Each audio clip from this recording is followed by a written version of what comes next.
congratulations on Shorta. It really is a film that is full of kind of high tension and drama, isn't it? That's right. That's right. And can you when you read the script, I mean, I can see why you would want to do it, but when you read the script, what was it that kind of connected with and what resonated with you? Just the character Amos, just the whole character. Amos is the guy who had enough of the society, who keeps on looking down on him and judging him and where he comes from, and that's what made me feel like I want this role. Because Amos he's kind of like a regular guy, isn't he? You know, Yeah. I think a lot of kids could relate to Amos. But in the beginning of the movie, you get a feeling of Amos as a criminal because he gets arrested and stuff. But after when the cop comes home to me when I'm not there and comes home to my mother, then he realizes that I'm just a normal regular guy. I'm not a criminal, and that's again about the prejudices in the movie. Well, I The mean, yeah, you prejudice. make a good point there because really one of the huge theme of the film is about perception of race and and people being judgmental.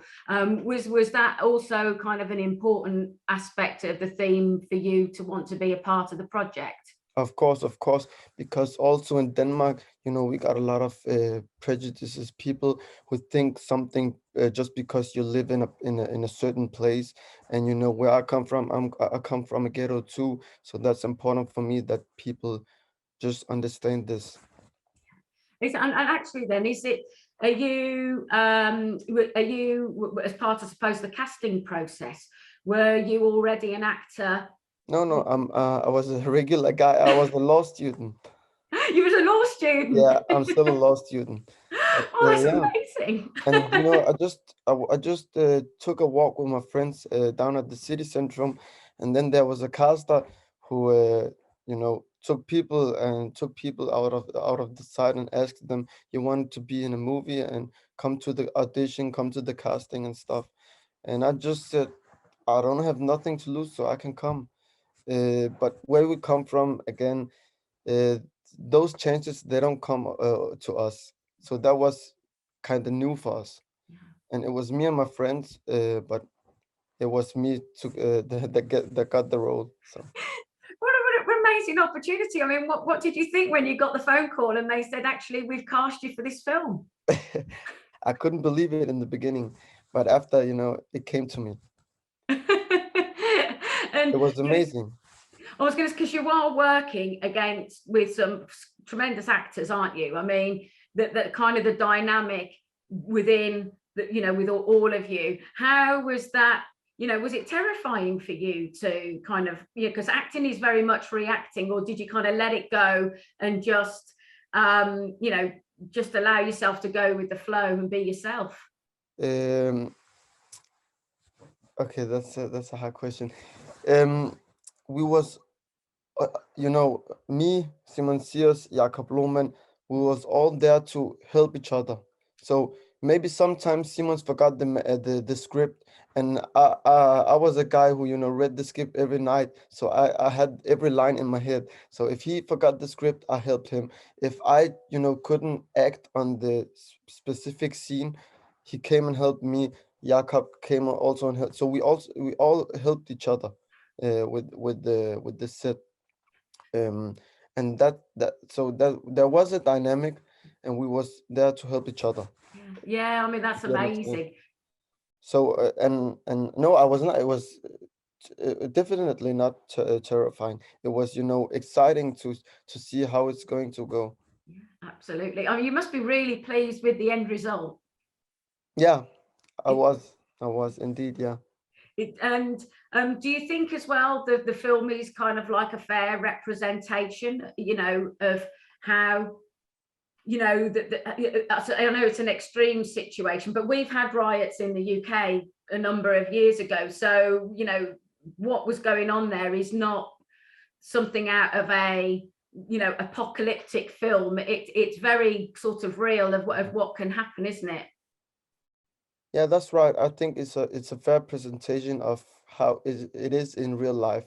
It's not that aggressive in Denmark, about the killing, the guy who got killed in the beginning. It's not that aggressive, but it's still happening in Denmark. And you can say also how they present the both parts, the police and the people in the ghetto. Not everyone who lives in the ghetto are bad, and not every police are good. So Yeah. that's a good contrast between those two. And I think as well, the scenes where your mother is with The is it cop. Mark? We really, that's a great opportunity there to see the real humanity in it. That's We right. can't just point the finger and judge. That's right. And do you think as well, if you're studying law, that everything is about attention to detail and and remembering, and do you think you studying law has helped you kind of remember your lines and help? I don't think so. I don't think it No. has to do with my school. Uh, but it's just, my ambitions and motivation and engagement to do those things. I'm a guy who have high ambitions in my life. So when I get the role while I study law in law school, then I get the motivation to do both and balance between both, so I can, Well, I'll tell you achieve what, both goals. studying to be a lawyer will be very, very beneficial for you. If when you think about all these big contracts and things like that, you'll be able to understand them. That's right. That's right. I'm gonna do both. Sorry, I'm gonna do both. you can do back. It's because there's a lot of people asking me, okay, you're going for the acting career or you going for the lawyer career, and I always answer them. I'm gonna do both. Absolutely. Mhm. Absolutely. Can you tell us a little bit more about working with the directors? Uh, yeah, Anas and Frederick was the directors. They was good too, to to that there was a lot of assignments. The directors, they got a lot of assignments. They got the technique, the camera technique, and they got the interaction with the actors. And what they did was that Anas and Frederick, they got each other. Let me know how to say it. Anas and Frederick, they they They work together, yeah, they work together. cohesive. They the assignments they had.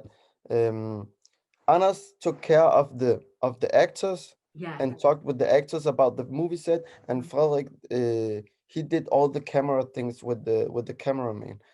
So that was a good way to do the film set. And Anas, he was really good to, every scene, before every scene, he take us out to the side, he sit with us, drink a cup of coffee, and explain to us how the characters would feel in that specific scene. Um, and he Yeah, was, and help your yeah, and motivation help and me, when yeah, you and help know me where your character's going to in that. how to feel, how to act, and what's going on with the development of the characters also. So that was really good. Do you think as well, for you, you've learned a lot about yourself doing this film?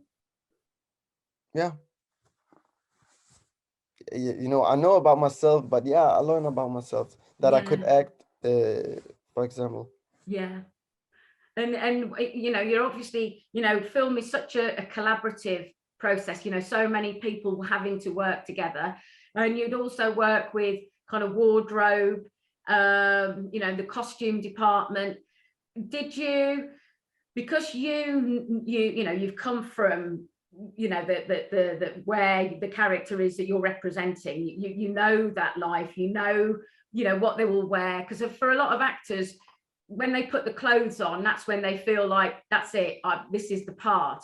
did you work a lot with wardrobe, and you know, did you have to advise them sometimes and say, you know, actually no, they wouldn't wear that, they would wear it like this, or Uh, uh, that's kind of difficult. No, you know, I think that they knew how to pick the clothes. If it's about the clothes you're talking about, yeah, I think, you know, it's just a, you know, a tracksuit, Nike tracksuit, and then maybe a cap, some Nike shoes, and that's all, you know.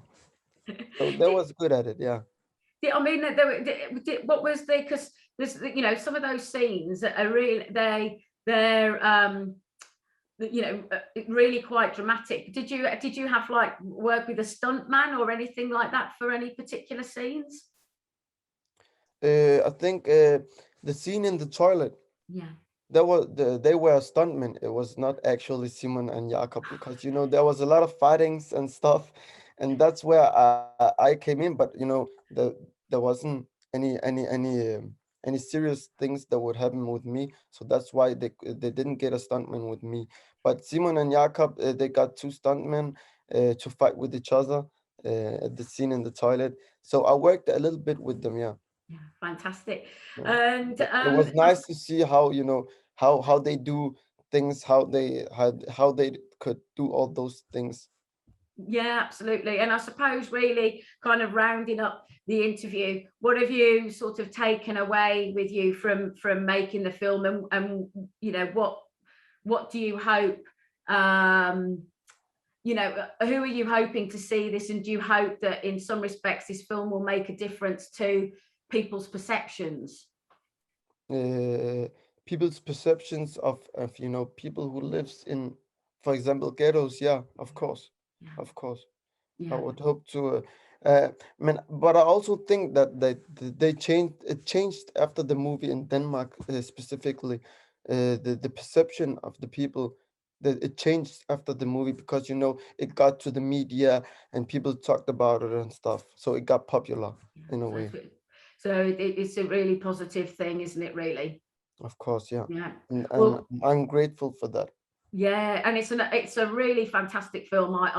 You know, I really enjoyed it for, you know, I mean, the Danish make tremendous films. Happy to know. Happy to know. Yeah, and sometimes, you know, it takes, you know, because they don't hold back, the Danish, sometimes it just holds a mirror up to, you know, like, this is what's happening. Listen and observe, and take on board that, you know, films like this help make change happen. Yeah, that's right. Yeah. Well, Tarek, thank you for your time today, and best of luck with the film here in Thank the UK and your career as a lawyer and as an actor. Well done.